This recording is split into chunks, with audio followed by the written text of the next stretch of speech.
Wow, morning everybody. This is me waking up in the cabin, and I stacked up the wood burner, probably burned through till sort of 2 or 3 o'clock in the morning. I went to bed, maybe 10ish, something like that. But stayed nice and peachy and warm till probably 3 or 4. When the burner went out, I did wake up, and my little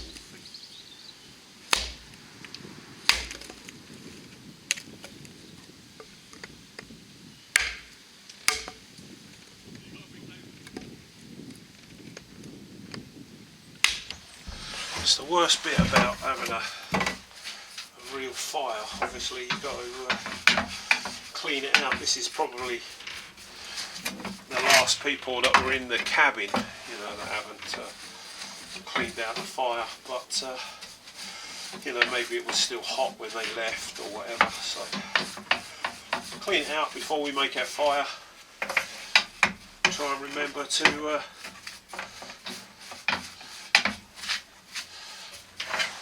get rid of your ash before you head on. There we go, all ready for later. So I'm just lighting this the same as I would if I was lighting a normal fire outside, using one of my homemade fire lighters and just a box of matches. But made a little bed of sticks,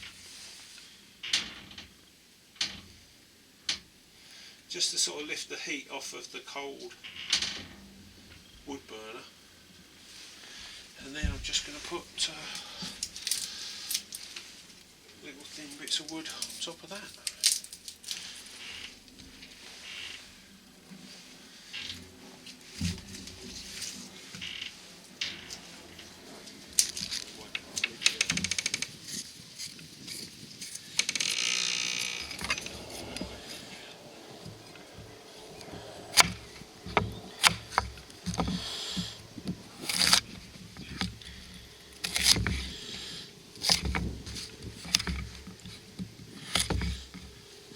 So I'm literally just dicing those parsnips up. I'm not even bothering to peel them, to be quite honest. They'll disappear into the stew very nicely. Just rip the skin off of this carrot. Again, it's going to be stewing away for a good couple of hours, so I'm not going to be particularly fussy about cleaning this veg off.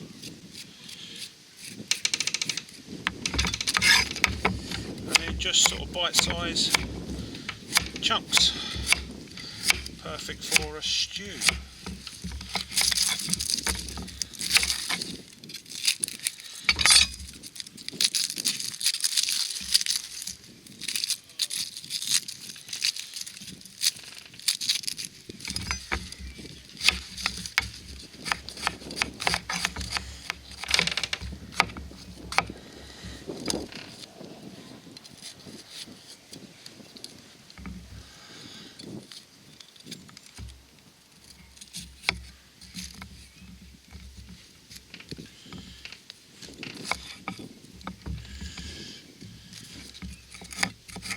One of my kind of lovely secret ingredients for a stew, but just gives it that little bit of zing. Absolutely love it. Just sort of, zip it up into mouth-sized pieces. It'll probably, in truth, kind of reduce down into almost nothing, but every other mouthful sort of thing, you get this nice little zing from it. Just put it in the pot. Lovely.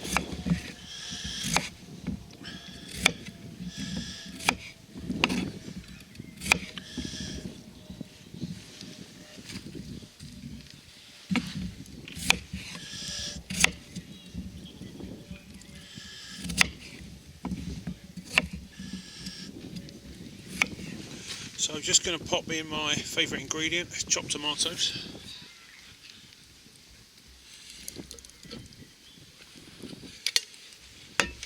Give that a stir. That's going to be our lovely stew. Last but not least, just going to pop in a bottle of London Pride.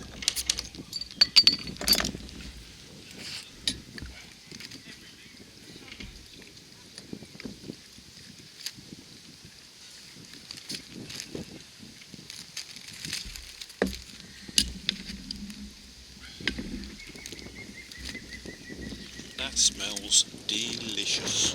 Just diced venison. There seems to be an awful lot here.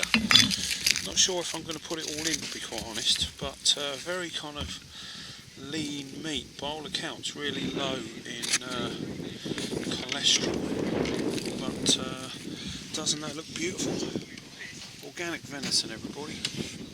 Also, just a splash of vegetable cooking oil in the pan. Venison's going to go in. I'm just going to flash fry it before I put it in the stew.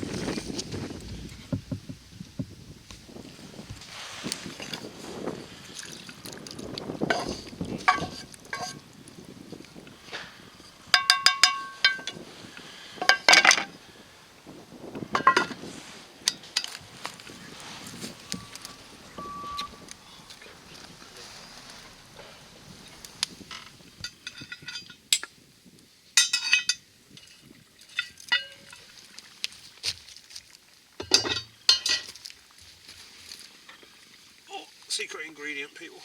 A few last minute mushrooms.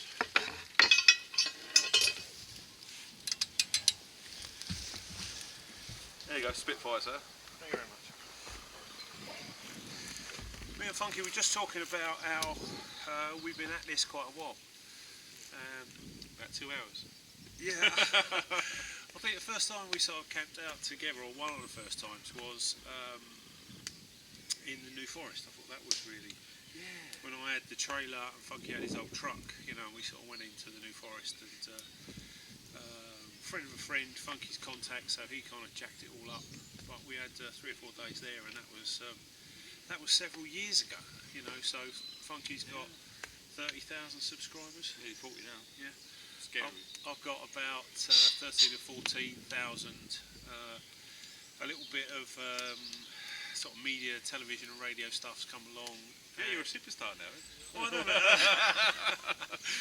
It's really funny. It's quite a funny story. A chap, I was working, and a chap came up to me at the end of this function and said, he said, "You're Funky Prepper." And I was right in the middle of something, and I was really busy. And later, one of the guys sent me a message on my Instagram page, and he said, "Oh my God, I'm really sorry." No, it was mad, man. I saw that. Because he suddenly realised that, you know, I was the roach and not Funky Prepper, and it was really funny, you know. The guy was, it was quite humbling when someone comes up to you and recognises you, you know, perhaps out of character, you know. You had that in the guy in the van, you remember? Yeah, it was some time ago, but a guy sort of started following me in a white transit van in the traffic, and I thought, oh, here we go, you know, we're going to have a bit of, maybe I'll cut him up at a roundabout or something, you know. And anyway, I pull into the co-op, CCTV, you know, I get out of the car, and the guy comes, stops the van, he comes running up to me, and he goes, "You're Roach." And I sort of said, yeah, I am, you know. And he said something really funny. He said, "Where's Funky Prepper?" Because of course we don't go anywhere. We don't do anything unless we're together. Yeah. We're only 2 hours apart, mate. Yeah, we're like the ant and deck of the bushcraft world, you know. So I sort of said, you know, Funky lives on the south coast, and I haven't seen him in 3 months, you know. True story. And the guy couldn't believe it, you know, because obviously at the beginning, when we appeared on kind of YouTube and on the telly, we were always together, you know, so that was quite funny. And that's the sort of thing we were just having a natter about where this journey's gone for us, and neither of us are really able to kind of comprehend that anybody was at all interested in our personal madness, you know. But people have been, and all I think we can say is thank you very much, you know, because really appreciate it. Brilliant. no one's more surprised than us. So I'm sorry you're not here. The stew's going to be another hour or so, but we've got a pint of beer. Yeah. Cheers, everybody. Thanks for coming. Right, the stew's not a million miles away from being done. Bought this beautiful loaf. I can't claim to have baked this one, unfortunately, ladies and gentlemen, but there is nothing that complements a nice stew more than a lovely bit of whole grain bread. So that's what we have ended up with. That's our beautiful stew. Of course, time to serve it up. I mean, I haven't had venison in a long time. But it is melt in the mouth. The old vegetables, parsnips, carrots, onion, beer, a little bit of water. Put those last few mushrooms in at the lastminute.com. But that's kind of what it's looking like. Don't think anyone could be disappointed with that, because we're two great big strapping lads. A nice little bit of wholemeal bread and butter on the side. That is going to be priceless. You're a master, sir. That sure beats any crockpot I've ever seen. It smells lovely too. It really does. Credit to you, chef. Well done, mate. That's good stuff. I constantly sort of say to people, you know, just because we go out into the field doesn't mean you have to kind of live on food out of packets. Of course, it's, you know, I've got a truck full of it, so I've got 7 days worth of vacuum-sealed rations in the fridge as we speak. But they are kind of, you know, that's my kind of emergency fallback position. Yeah. And given a choice, you know, this is what we're going to be eating. If that means foraging it along the way, well, that's what we're going to do. Service. This might do, yeah. Not too bad. I mean, I like no wolf, but Guy eats it all day. There's not enough for him, mate. There's never enough for Rich, is it? If you're watching, Rich, some left in the pot for you, mate. Sorry, mate. Hurry up, because it won't last. Oh, wow. Wild Soul 62 or Wild Soul V. Yeah, change the name. Put me onto the venison, and I have to turn around and say, it's lovely. You're interested in coming to the prepper meet, you know, you can have a cabin with a family, you could put a basher up in the woods, you could even sleep under the stars. You know, I don't think you'll be disappointed. There's something here for everybody. You can even put a tent up in the main field. But I guess the point is you just turn up and spend a little bit of time with like-minded people. So we're here recceing the prepper meet. We're going to finish our dinner and maybe a little bit more filming overnight, but if there isn't, forgive me, and we'll see you first thing in the morning.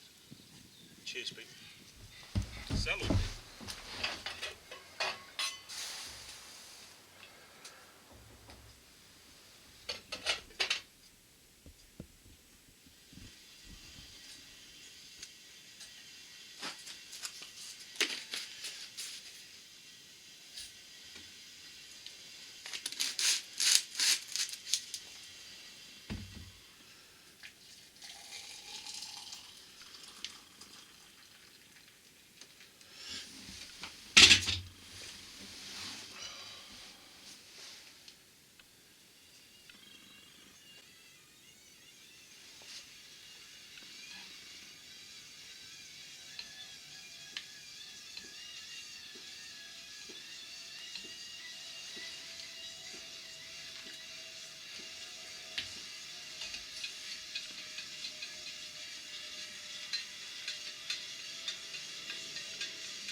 Wow, okay, so first time I've ever stayed in a cabin. I have to turn around and say I'm feeling pretty spoiled.